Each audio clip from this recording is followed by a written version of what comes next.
Let's understand what is the radical promise of blockchain technology. Imagine a system that runs without the need for trust or state regulator, negating a collective failure. In 2008, a mysterious figure named Satoshi Nakamoto introduced a concept that would quietly challenge the world's financial order.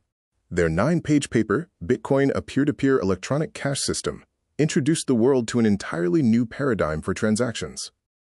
The core idea, a world where code, not institutions, becomes the ultimate source of truth. But how exactly does this revolutionary technology function?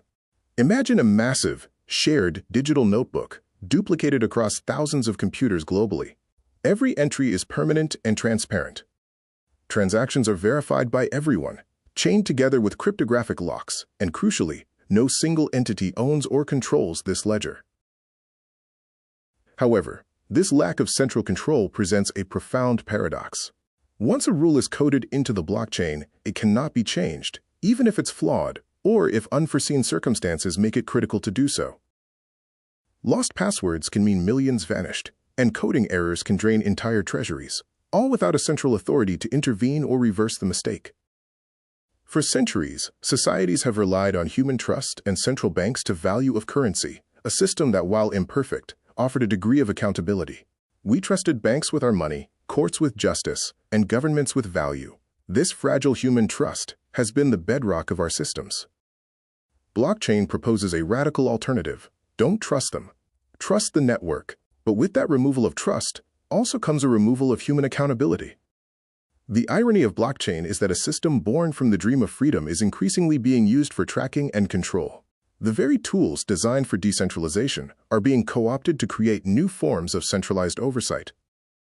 Authoritarian governments explore blockchain for digital currencies that trace every transaction. Corporations use private chains to monitor supply and behavior. Even your NFT exists as a record in someone else's database. Despite these concerns, blockchain holds extraordinary power for good.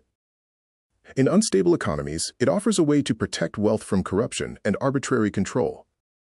In crisis zones, journalists can use it to prove evidence that cannot be erased. And in unbanked communities, it enables financial access where traditional institutions couldn't reach. Ultimately, blockchain isn't just about digital coins. It's about a fundamental shift in who gets to decide what's true.